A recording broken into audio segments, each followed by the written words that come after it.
Good morning, everyone. Let's just namaskar. Tapa Kundalini, put ourselves into Bandhan. Jai Shri Mataji.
Wonderful to have your company this morning.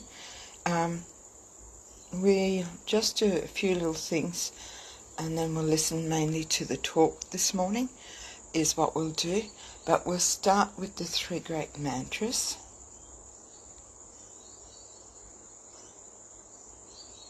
And let's just in our hearts, as we do it, just really welcome Shri Mataji to this morning meditation.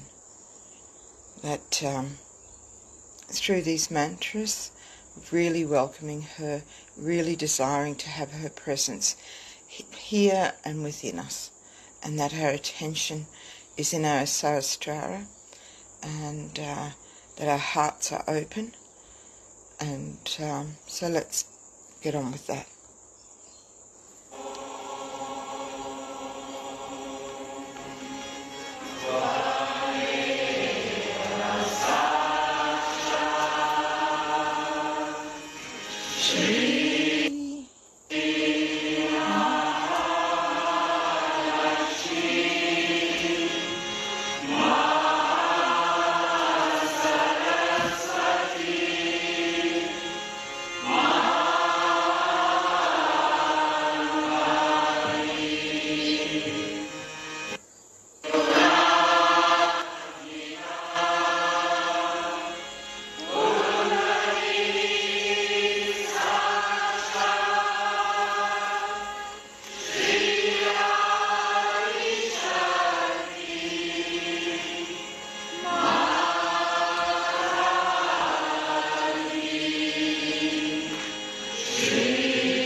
Mataji, please be in our brains.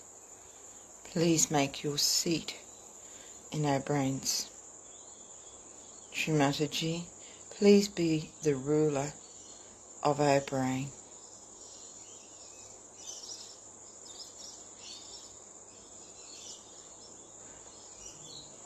Shri Mataji, may every word, every action, everything I do be a reflection of your divinity within us.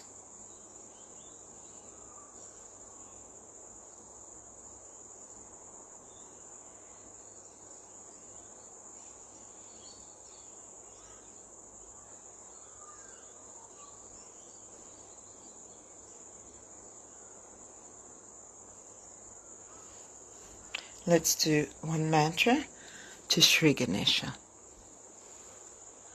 Om Tvameva Sakshat Shri Ganesha Sakshat Shri Adi Shakti Mataji Shri Nirmala Devi Namo Namaha.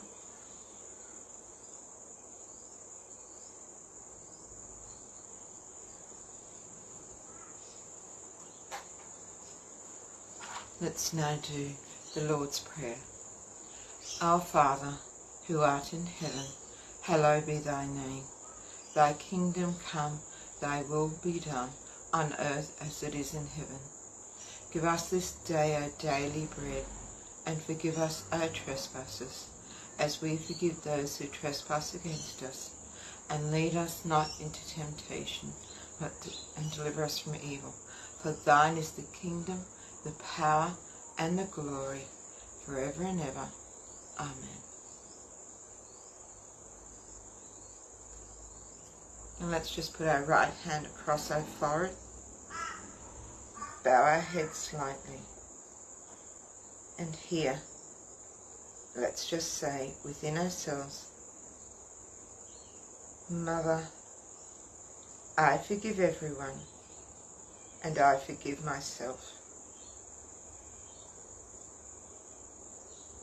And let's make sure that we're doing that from our heart.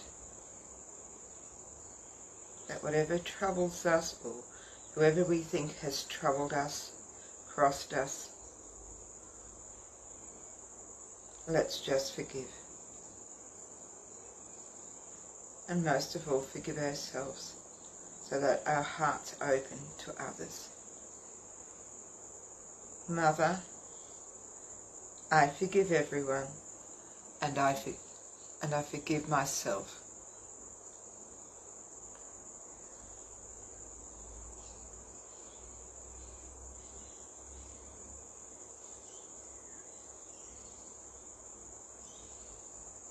Let's put our right hand onto our hearts and do one mantra to Sri Shiva Parvati. Om Tvameva Sakshat Shri Shiva Parvati Sakshat Shri Adi Shakti Mataji Shri Nirmala Devi Namo Namaha.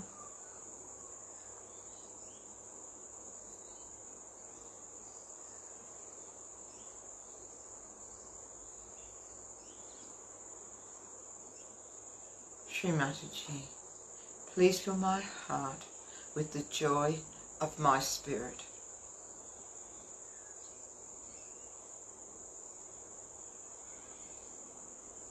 Let this divine love flow through me.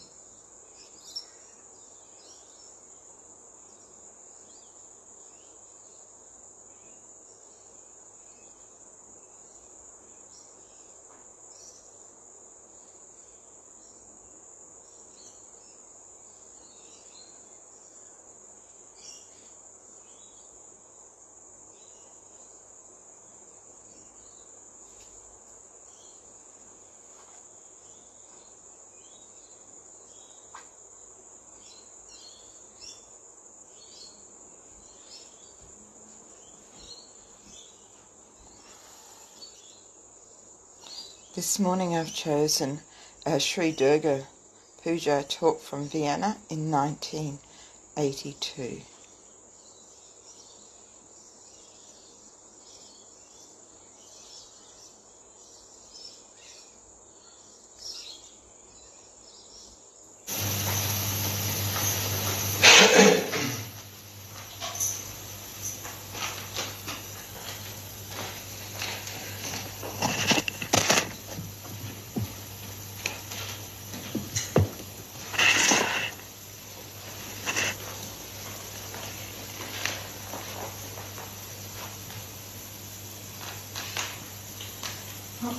Today is the first day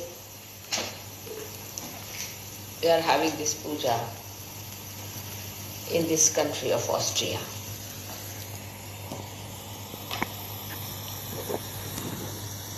This country is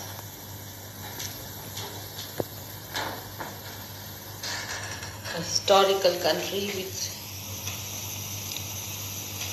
different upheavals it has gone through.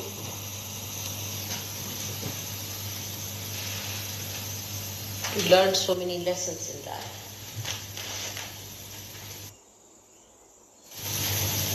But human beings are such that they do not relate the calamities with their mistakes. That's how they go on repeating the same mistakes again and again. The visit to Vienna was overdue. And I came on a day when we had to celebrate the birthday of Machindranath. It's very auspicious for all of you that he should be today complete his 1 year of life.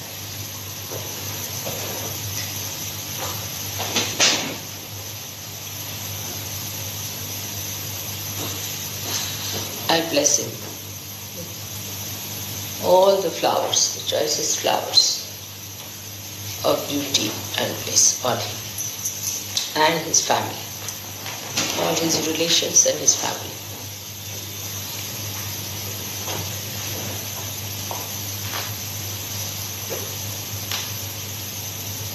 There are so many things which are being done for the first time. I should say that the first time I've come to Vienna, to Austria, at first time I've come to the birthday of a child on his first birthday. And on an Ashtami, that is today, is the 8th day of the moon which is increasing, Shukla Pakshi. That first time all the weapons of the goddess are to be worshipped.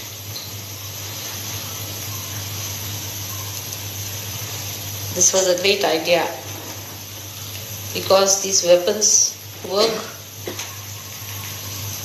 all the time, not only to kill the evil, but to protect the good. We have never worshipped before, and that today, if human beings realize their importance and significance,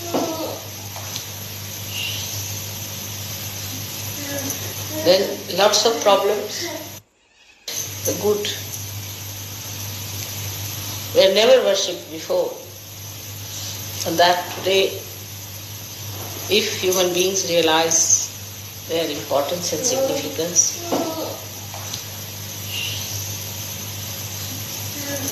then lots of problems of atomic bombs and all these things that are being created could be solved by diverting them to the right direction, using them for the destruction of the evil forces and not the good.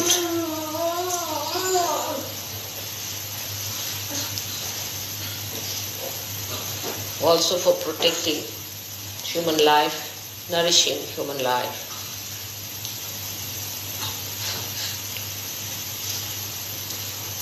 The same weapons can be used in a wrong direction, but rightly used, they can be dedicated for the use of God's work. All that is created by human beings,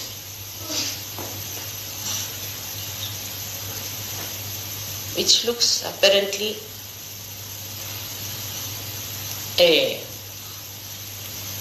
instrument of destruction. But if human beings use their wisdom, they will find out that all these inventions that have come to them from the prompting of the unconscious are for the work of God. All scientific research, everything that has been done, all these instruments that you have produced are for the use of God. In a way we can say that human beings have worked to create methods as instruments, as social, economic, political institutions.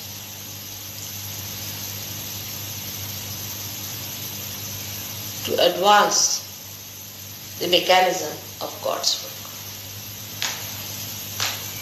The unconscious has worked through human beings. All these institutions, if they are put to the right side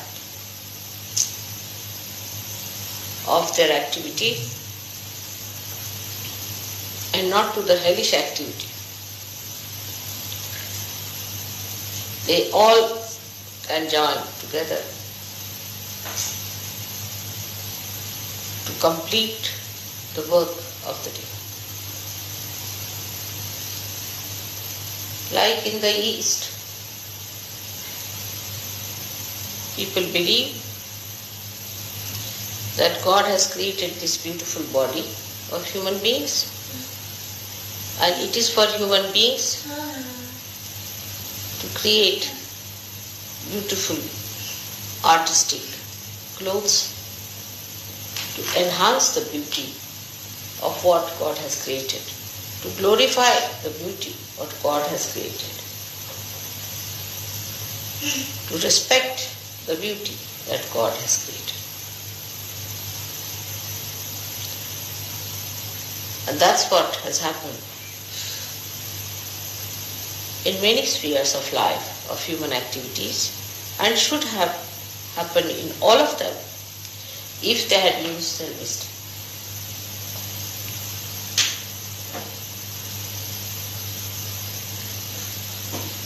Question of knowledge that I discussed before is very important to understand. The knowledge that was forbidden once upon a time as Adam and Eve has been a big problem for human beings to understand.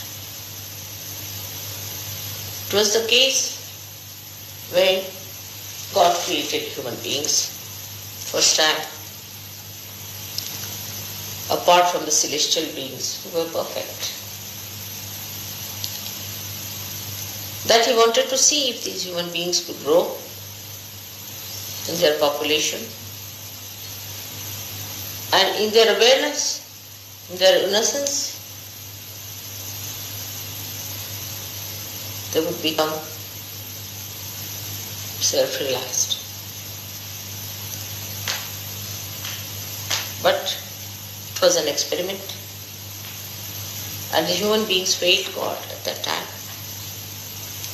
because they listened to baser promotions or baser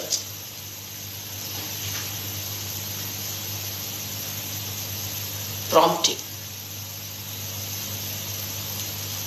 That's how they failed. And they lost their innocence. The loss of innocence is the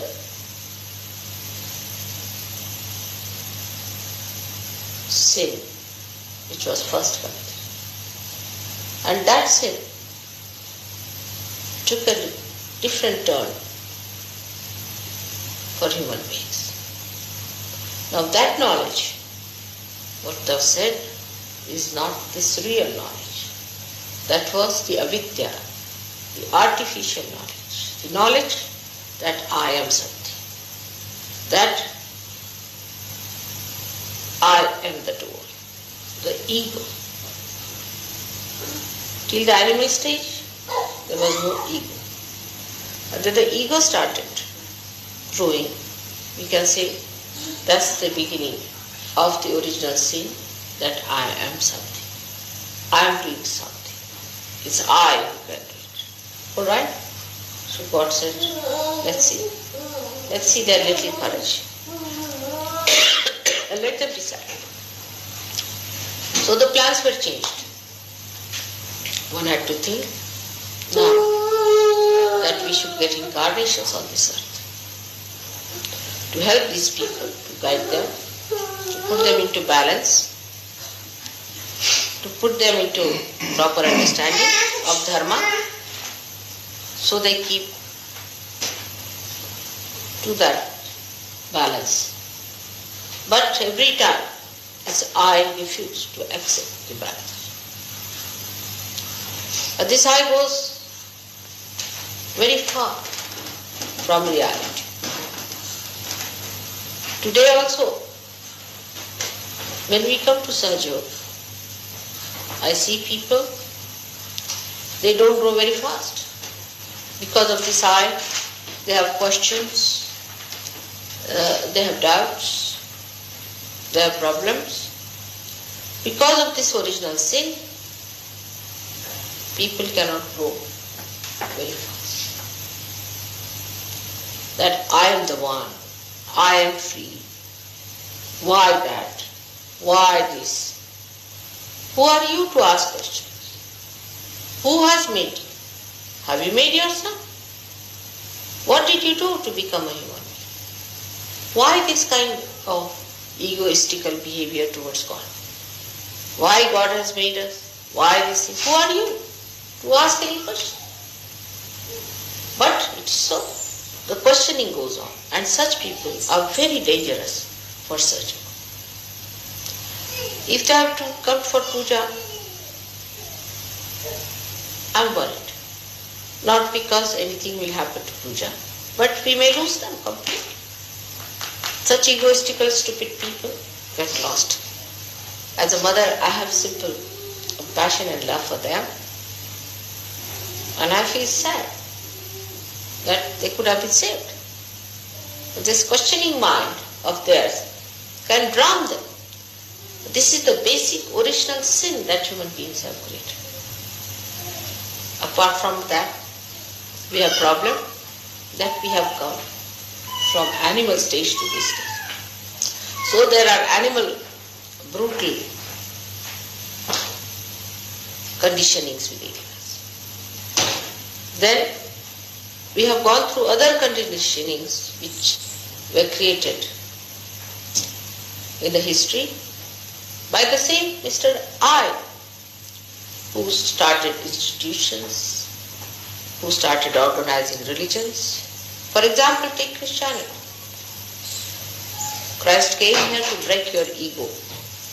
On the contrary, people built a big ego out of it. Now, there are some Sahajogis who believe that Sahaja is a Christian Sahaja or a Hindu Sahaja.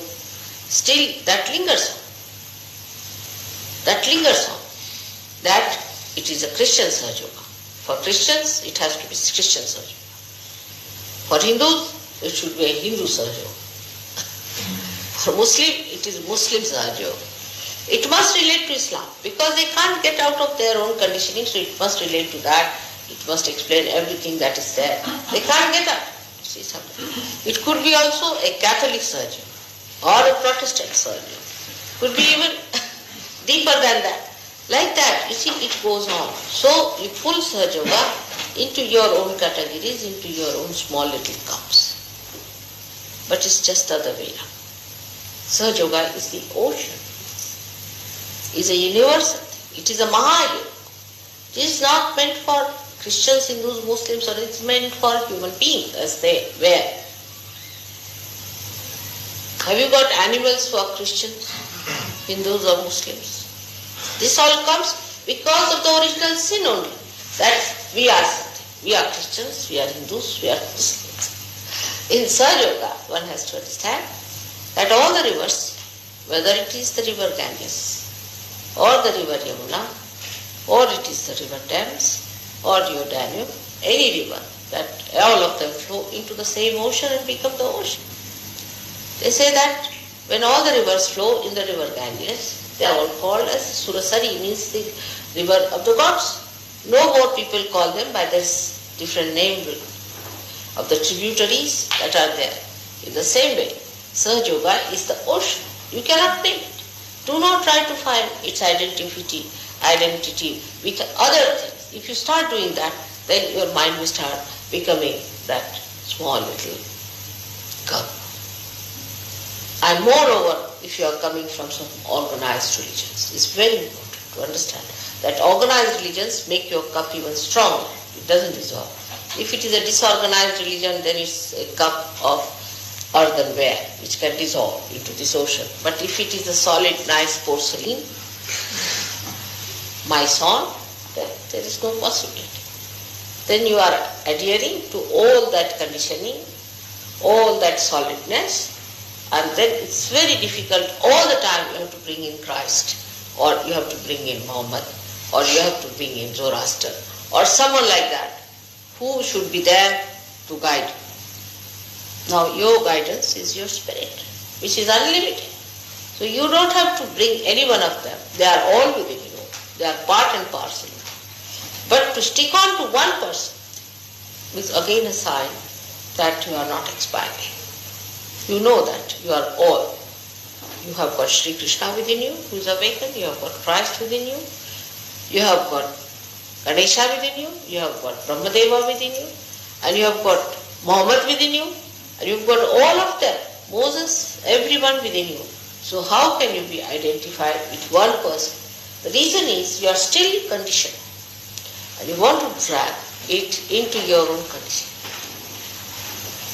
So try bring it at a position where there is no condition.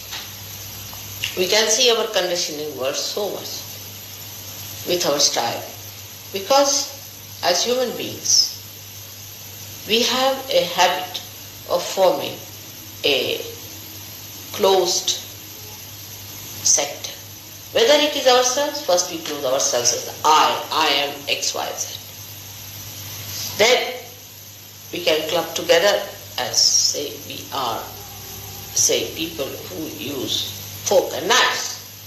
There could be people who just use the fork and knives this way, can be clubbed together. The others who use this way can be another way. See, it goes on like that. All kinds of stupidity that human beings have to club together. All right, use the way you like, makes no difference. You eat the same food, it digests the same way, it works the same way. But as far as the outside is concerned, when it comes to human activity, they will use the fork and spoon in a different way. Somebody will use their hands, fingers, and somebody will, may use daggers. I don't know how they can manage to go to what limit. So this is what it is. In doing something, in doing any activity, then only human beings make it a closed circuit. That this is how we do it, this is how they do it, how it is the method of another party or people. This groupism is the worst of all and is against the laws of nature. You can be an individual as far as your appearance is concerned, as far as your hair color is concerned or your eye color is concerned. That's God has created you that way. But all other things that you have created are dead. All other clubbing methods you have created are absolutely of no value. They are just mythical. There's nothing truth in it, nothing that should be worthy considering. It's just a myth. So one has to understand that there is nothing like a Sahaja Yoga, which is a Christian Sahaja Yoga, which is a Protestant Sahaja Yoga, or a Catholic Sahaja Yoga. I find this at a very subtle point where people talk of collectivity, that they don't understand that we are not collective because we have so many tags attached to us, like the conditionings of our own doing. It could be in Switzerland, it could be in Austria, it could be in Rome, or it could be in India, anywhere. These conditionings we have to get rid. We should know we are human beings created by God, and whatever is within us that is real, created by Him, is the only thing that we have to be. And all the rest of conditioning we should try to be. Everything is complementary. From this place you have to learn something, from that place you have to learn something. Every place has something to learn and to understand. And there is nothing that can be retained by some people as something higher or lower. But of course, where this ego has developed more, this original sin has developed more, there is a possibility that such human beings must have created more conditioning.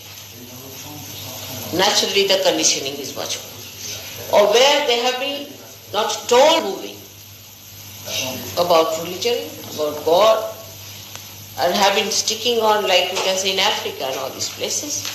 Could be that the conditioning could have been by the other forces called as Adi Bhautik, means the ones which are created out of what God has created. Like if they see the moon, they are afraid of the moon. If they see the trees, they are afraid of the trees. Sort of a mythical ideas about the nature itself. See, so there are two styles, as you always know. One is where they create a mythical ideas about the nature, the mythical side of nature. That is Adi Bhautik. And Adi Daivik are the mythical ideas about what you can do. You are God. You are the Devas. And you want to create this. I am this, I am that. So there are two types of conditionings which work on. And in modern times it is such a confused thing that both these are sides, I don't know where they act. For example, the other day I was coming.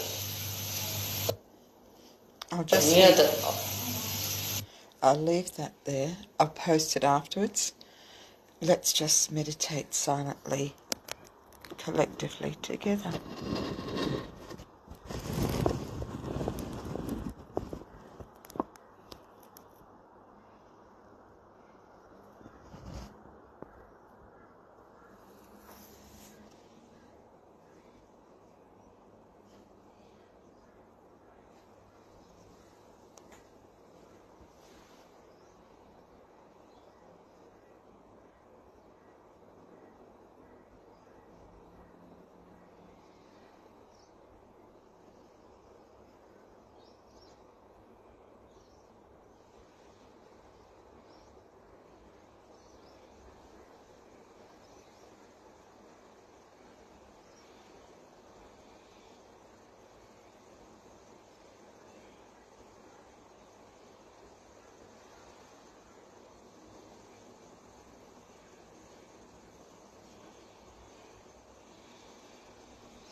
And let's do the last of the three great mantras.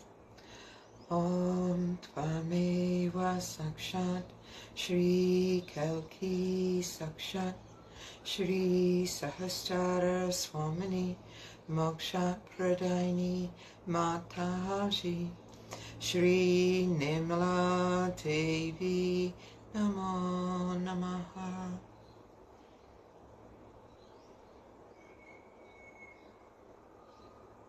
Let's collectively Namaskar, Taipa Kundalini, put ourselves into Bandhan. If you wish to continue to meditate, I'll keep going for a few more minutes, and hope you all have a beautiful Sahaj day. Jai Shri Mataji.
Thank you for joining. Have a beautiful, beautiful day.